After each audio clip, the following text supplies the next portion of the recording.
Hello friend, welcome to stock research centre. आज हम यहाँ पे बात करने वाले हैं एक्सिस बैंक के स्टॉक के बारे में। एक्सिस बैंक के स्टॉक की कंप्लीट डिटेल इस वीडियो में आपको देखने को मिलेगी, चाहे वो यहाँ पे फाइनेंशियल हो, चाहे यहाँ पे क्वार्टर के रिजल्ट हो। सारी की सारी जो डिटेल है वो इस वीडियो में पॉइंट टू पॉइंट हम यहाँ पे कवर करने वाले हैं। तो चलिए यहाँ पे स्टार्ट करते हैं। उससे पहले अगर जो लोग यहाँ पे हमारे चैनल पे पहली बार बने हैं, प्लीज चैनल को सब्सक्राइब कर लें, क्योंकि हमारे 95% से ज्यादा जो व्यूअर हैं वो यहाँ पे चैनल को सब्सक्राइब नहीं किए। तो प्लीज चैनल को सब्सक्राइब करिए और बेल नोटिफिकेशन ऑन कर लीजिए। वीडियो अच्छा लगे तो वीडियो को लाइक जरूर कीजिए, क्योंकि आपका हर एक लाइक हमारे लिए यहाँ पे बहुत इंपॉर्टेंट हो जाता है। आ जाते हैं यहाँ पे एक्सिस बैंक में। एक्सिस बैंक में अगर आप देखोगे तो यहाँ पे इसका जो मार्केट कैप है वो यहाँ पे 3,22,000 करोड़ के आसपास है। 1046 का इसने अभी जो करंट क्लोजिंग हुआ है वो यहाँ पे 1046 रुपीज का है, और हाईएस्ट इसने बनाया था यहाँ पे 1152 रुपए, और लोवेस्ट यहाँ पे इस साल का था यहाँ पे 826 रुपीज के। प्राइस टू अर्निंग रेशियो की अगर बात करें यहाँ पे 12.5 है। बुक वैल्यू अगर आप देखोगे तो यहाँ पे 422 के आसपास है। डिविडेंड यहाँ पे ये स्टॉक प्रोवाइड नहीं करता है। फेस वैल्यू यहाँ पे स्टॉक की 2 देखने को मिलेगी। Return on capital employed, return on equity यहाँ पे देख सकते हो 5.12 है और 8.73 है। ये बेसिक डिटेल यहाँ पे आपको हर जगह देखने को मिल जाती है, बट इंपॉर्टेंस क्या होता है वो चीज यहाँ पे आपको पकड़ना है। अगर हम यहाँ पे बात करें चार्ट की, चार्ट में आप अगर देखोगे तो ये जो प्राइस है 1130-40 रुपए का, ये अप टू दिसंबर 2023 में गया था। उसके बाद यहाँ पे प्राइस में गिरावट हुआ। तो क्या ये प्राइस दोबारा रिपीट नहीं होगा? क्यों रिपीट नहीं होगा? जब यहाँ पे क्वार्टर के रिजल्ट, यहाँ पे ईयरली रिजल्ट यहाँ पे हाईएस्ट एवर कंपनी पोस्ट करेगी तो ये प्राइस फिर से रिपीट होगा। थोड़ा सा यहाँ पे टाइम जरूर लग सकता है। अगर हम यहाँ पे बात करते हैं प्राइस टू अर्निंग रेशियो की, अगर प्राइस टू अर्निंग रेशियो की भी अगर आप देखो तो लास्ट यहाँ पे 10 ईयर का हम अगर प्राइस टू अर्निंग रेशियो लगाते हैं इसका एक्सिस बैंक का, वो यहाँ पे प्राइस टू अर्निंग रेशियो कितना निकल के आता है? 20 के आसपास निकल के आता है। और अभी इसका जो प्राइस टू अर्निंग रेशियो कितना चल रहा है यहाँ पे 12.5 है। तो प्राइस टू अर्निंग रेशियो में भी यहाँ पे ये स्टॉक अभी यहाँ पे नीचे, इसका जो प्राइस है वो यहाँ पे काफी नीचे है, और median price to earning ratio की ओर जाने का प्रयास जरूर करेगा यहाँ पे एक्सिस बैंक। 2 पॉसिबिलिटी यहाँ पे हो सकती है, या इसका जो प्रॉफिटेबिलिटी है वो यहाँ पे डाउन होने लगे तो यहाँ पे प्राइस टू अर्निंग रेशियो बढ़ जाएगा, जो कि होना नहीं है। और अगर प्रॉफिटेबिलिटी यहाँ पे कांस्टेंट रहती है तो यहाँ पे शेयर प्राइस में यहाँ पे मूवमेंट यहाँ पे देखने को मिलेगा, तभी यहाँ पे प्राइस टू अर्निंग रेशियो जो है अपसाइड यहाँ पे जाएगा। तो ये 2 पॉसिबिलिटी होती है। तो ये 2 पॉसिबिलिटी में सेकंड यहाँ पे पॉसिबिलिटी ज्यादा है कंपेयर टू यहाँ पे ईयरली यहाँ पे जो प्रॉफिट है वो यहाँ पे डाउन होना चालू हूँ। अब इसके बाद बात करते हैं इसके पेयर्स। इसके पेयर्स यहाँ कर यहाँ पे देखोगे तो टॉप पे जो है एचडीएफसी बैंक है, दूसरा आईसीआईसीआई बैंक है, तीसरा यहाँ पे कोटक महिंद्रा बैंक है, चौथा यहाँ पे एक्सिस बैंक है। चारों में अगर आप कंपेयर करोगे सबसे कम जो प्राइस टू अर्निंग रेशियो है वो यहाँ पे एक्सिस बैंक का आपको देखने को मिल जाएगा। जनरली इतना कम होता नहीं है, इतना ज्यादा डिफरेंस होता नहीं है, बट अभी की डेट में जो एक्सिस बैंक है उसका जो प्राइस टू अर्निंग रेशियो है वो यहाँ पे बहुत कम है, क्योंकि यहाँ पे ये प्रॉफिट ज्यादा पोस्ट कर रहा है। इसके बाद हम आ जाते हैं क्वार्टर के रिजल्ट में, तो आपको ज्यादा समझ में आएगा। अगर यहाँ पे देखो रेवेन्यू, इसकी एक्सिस बैंक की रेवेन्यू जो है वो हाईएस्ट एवर यहाँ पे लास्ट 12 क्वार्टर में इन्होंने पोस्ट किया है दिसंबर 2023 में, और इनका जो फाइनेंशियल प्रॉफिट है वो भी यहाँ पे पॉजिटिव है 2416 करोड़ के आसपास, 2416 करोड़ के आसपास। ऑपरेटिंग प्रॉफिट ये जनरली माइनस में रहता है बैंक के केस में, बट यहाँ पे पॉजिटिव है।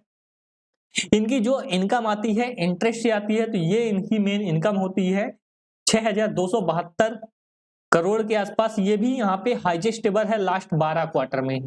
तो फाइनेंशियल प्रॉफिट भी यहाँ पे अच्छा है, और खासकर यहाँ पे जो अदर इनकम है वो भी यहाँ पे एक अच्छे खासा यहाँ पे दिखाई पड़ रहा है। प्रॉफिट बिफोर टैक्स की अगर बात की जाए तो प्रॉफिट बिफोर टैक्स यहाँ पे 8688 करोड़ के आसपास आया है, जो कि यहाँ पे इनका हाईएस्ट एवर प्रॉफिट यहाँ पे क्लॉक्ड हुआ है। और उसके बाद बात करें जाए नेट प्रॉफिट की, नेट प्रॉफिट भी यहाँ पे हाईएस्ट एवर यहाँ पे एक्सिस बैंक ने यहाँ पे अचीव किया है 520 करोड़ के आसपास। अब यही ईयर वाइज अगर बात कर ले प्रॉफिट और लॉस, तो इनका जो सेल्स है वो यहाँ पे 1,07,000 करोड़ के आसपास हुआ है। फाइनेंशियल प्रॉफिट यहाँ पे 11,516 करोड़ के आसपास है। अदर यहाँ पे प्रॉफिट जो है, यहाँ पे अदर इनकम से जो प्रॉफिट आया है, इंटरेस्ट से जो यहाँ पे प्रॉफिट आया है, वो यहाँ पे 10,523 करोड़ के आसपास है। टोटल यहाँ पे इनका जो प्रॉफिट बनता है वो 22,040 करोड़ के आसपास बनता है। इस पे कुछ टैक्सेस यहाँ पे इनको पे करना होता है, उसके कारण बाद इनका जो नेट प्रॉफिट है वो निकल के आया 13,500 करोड़, जो कि यहाँ पे अगर आप देखोगे हिस्ट्री में एक बार बस यहाँ पे अगर देखने को मिल रहा है, क्योंकि यहाँ पे जो अदर इनकम से प्रॉफिट आया था वो यहाँ पे 17,268 करोड़ के आसपास आया था। इस कारण से यहाँ पे आपको 14,207 करोड़ यहाँ पे देखने को मिल रहा है। बट उसके बाद यहाँ पे कंपनी हाईएस्ट एवर प्रॉफिट यहाँ पे पोस्ट नहीं की है, और जो है यहाँ पे यही है 13,529 करोड़। और कंपनी अगर ऐसी यहाँ पे प्रॉफिट पोस्ट करती गई तो इसका जो प्राइस टू अर्निंग रेशियो है, जो मैं डिस्कस भी किया हूं आपके साथ, वो यहाँ पे करीबन 12 के आसपास है। तो प्रॉफिट बढ़ता जाएगा और जो प्राइस है वहीं पे रहेगा, तो प्राइस टू अर्निंग रेशियो और नीचे चल जाता जाएगा। तो उस चीज को भी यहाँ पे ध्यान में रखते हुए ये चीज यहाँ पे देख सकते हो। बात करते हैं बैलेंस शीट की, तो बैलेंस शीट में आ जाते हैं। यहाँ पे अगर आप देखोगे बैलेंस शीट में इनका जो रिजर्व है वो अगर आप देखोगे तो रिजर्व यहाँ पे कंटिन्यूअसली यहाँ पे एक्सिस बैंक का बढ़ रहा है।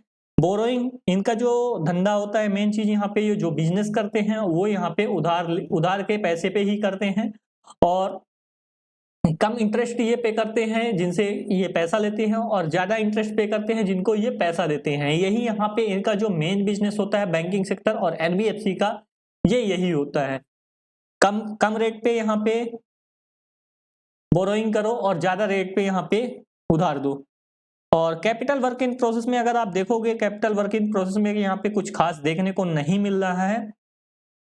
इसके बाद आ जाते हैं शेयर होल्डिंग पैटर्न की। यहाँ पे कितने परसेंट माल किस प्लेयर के पास पड़ा हुआ है। प्रमोटर के पास यहाँ पे 8% यहाँ पे शेयर होल्डिंग है, और एफआईआई के पास यहाँ पे 54% माल पड़ा हुआ है। सबसे ज्यादा यहाँ पे एफआईआई के पास है। डीआईआई के पास यहाँ पे जो है 28-29% माल पड़ा हुआ है। पब्लिक के पास अगर आप देखोगे, पब्लिक के पास 8.27% है, यानी मेजोरिटी ऑफ होल्डिंग किसके पास है, यहाँ पे स्ट्रॉन्ग हैंड में है। पब्लिक यहाँ पे जो रिटेलर होते हैं वो यहाँ पे वीक हैंड माने जाते हैं, और जो एफआईआई, डीआईआई, एचएनआई और प्रमोटर होते हैं वो यहाँ पे स्ट्रॉन्ग हैंड माने जाते हैं, क्योंकि वो जल्दी माल छोड़ते नहीं है।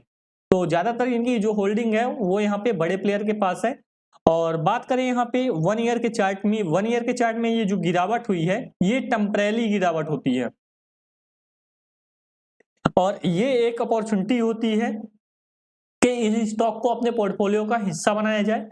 तो ऐसे स्टॉक को अपने पोर्टफोलियो का हिस्सा बनाना चाहिए अगर डिप मिलती है तो। मैं इस वीडियो में कोई भी बाइंग या सेलिंग की रिकमेंडेशन नहीं दे रहा हूं, क्योंकि स्टॉक मार्केट में प्रॉफिट भी होता है, लॉस भी होता है। तो अपने फाइनेंशियल एडवाइजर से कंसल्ट करने के बाद ही किसी स्टॉक में यहाँ पे निवेश करें।